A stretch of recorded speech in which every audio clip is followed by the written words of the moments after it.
Welcome to HortTube. My name is Jim Putnam. In this video, I'm going to be kind of rescuing a shrub after a very heavy rain and wind event. From this side, you can see my beautiful sunshine ligustrum, which has been in the ground for about 18 months. It's grown like crazy, looks fantastic. But from this side, you can see that it is completely opened up. I had a big rain event from one of the tropical storms this season, and basically, normally when I'm talking about fixing a plant, repairing a plant, we're talking about some sort of insect problem or disease problem happened. But in this case, this shrub has actually just been too vigorous for its own good. It's grown like crazy, but it doesn't have, the wood down in the middle of it is just kind of thin. And so it's supporting big, tons and tons of growth up here at the top. On a little spindly branch. And so basically, sometimes you need to slow a shrub down and just allow the woody part of the middle part of the trunk to thicken up so it can support all of this growth. I probably should have reduced it already. That just happens. So now what do I do with it? One option is definitely, this is just it's a leafy evergreen shrub. It's totally hardy in my area.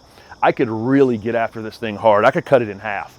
It wouldn't be a problem. It would look terrible through this winter, but it would be fine. In the spring, it would leaf back out. It'd be big again in a hurry. I don't want to do that. I want it to actually still look good after I'm finished.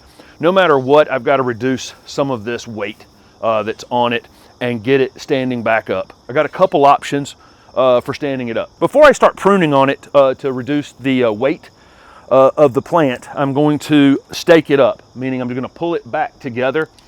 You can use just a stake. This little bamboo pole is not heavy enough to do it, but I'm going to, just for demonstration purposes, get something heavier than this, come into the middle of the plant, get it into the ground near the base of the plant, and once it's vertical in that position, you can start pulling up branches to it.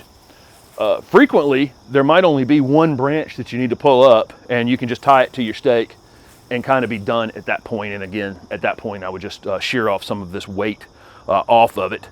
But I have, I don't know, six or seven branches that splayed open, and so I'm actually going to use some zip ties.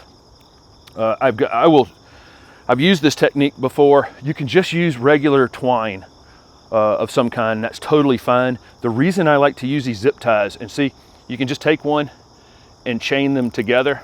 So I have 1, 2, 3, 4, 5, 6, 7 zip ties chained together. These are pretty inexpensive at Lowe's or Home Depot or wherever. The reason I like to do this is because I can make adjustments after I start the process of wrapping them around all these branches. So I'll take my chain of zip ties, hold up the branches that I want to support, and just wrap right around the outside of them, maybe half or a little more up the shrub. If you find that you need a couple more zip ties added to it, add a couple more zip ties to it. But once I get around to where I have them together, I just run zip tie into itself, just like that, okay? And then if I need to tighten them, I can tighten any one of these. Come right in here with the camera. I can take one of these zip ties and just pull on it, right there to tighten it up. And so any of these all the way around allow me to make little adjustments to how tight this is. Now I've got all those splayed branches tied up to the middle. Again, I can make little adjustments if I need to. I can tighten them a little more if I want to tighten it up some more.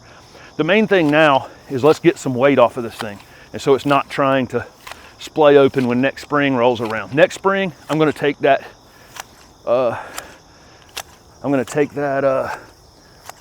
zip tie circle that I made.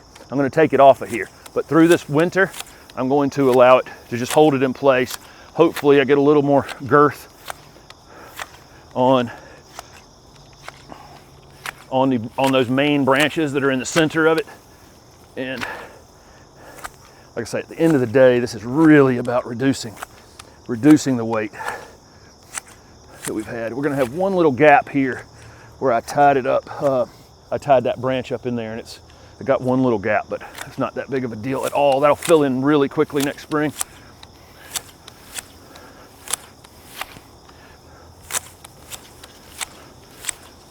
Okay.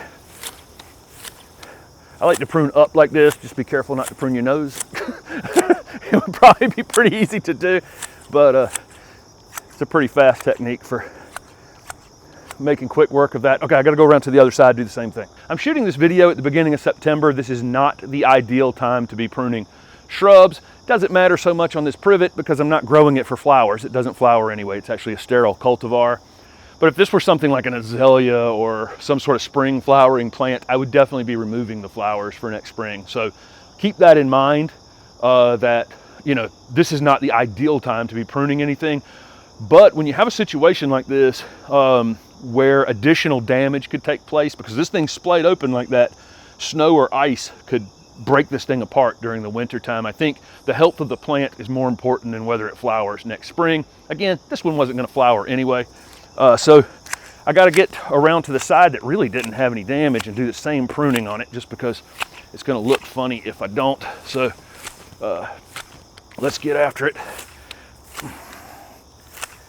This plant is, the majority of the gold is on the outside of it. So I'm also going to be losing a little bit of color, just because, again, that color is right on the outside of it. So,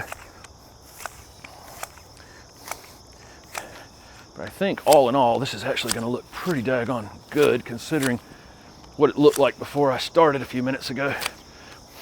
So just a quick and easy fix. Again, I want those zip ties off of it, you know, middle spring. I can pull those zip ties off and it'll just stand here like a soldier. No problem. No problem at all. Let me make one more quick pass around here. Make sure I got it looking like I want it to look. Then I'll clean up this material and show you the final product here. So again, another solution would have been just to cut that privet in half. The reason I didn't want to do that is because I have a twin on the other side of the landscape, and these are being used as little vertical, colorful elements in a very small urban landscape. And so, you know, I didn't want to cut one down to 3 feet and leave the other one. This one's right at 6 foot tall. And so that's the reason. So I'm trying to keep them similar, and that's why I'm rescuing that one. This one could also use a little bit of shearing, but I'll probably wait until late winter to do that. That's really the appropriate time to be doing it if I wasn't rescuing a plant. So I think overall it's turned out great. I lost about a foot of height. That's no big deal. This thing will flush back out quickly in the spring. It's a little greener than the other one just because, again, I cut the gold tips of the plant off. That'll correct itself in the spring. I'm going to fertilize it in the late winter. That's really all I'm going to do. Sometime, maybe about March, I'm going to cut those zip ties, remove them, and hopefully it stands up on its own. If it's still splayed open a bit, I'll put something else back around it, wait another 2-3 months, and then try that again. But I think this is going to be the perfect fix. If it had a broken limb, this one did not, I would have cut that broken limb all the way out. I'd probably have a bigger bare spot than I do. That's life. Luckily for me in this case, I did not. Thank you guys for watching and following along with the channel, and don't forget to subscribe for upcoming content.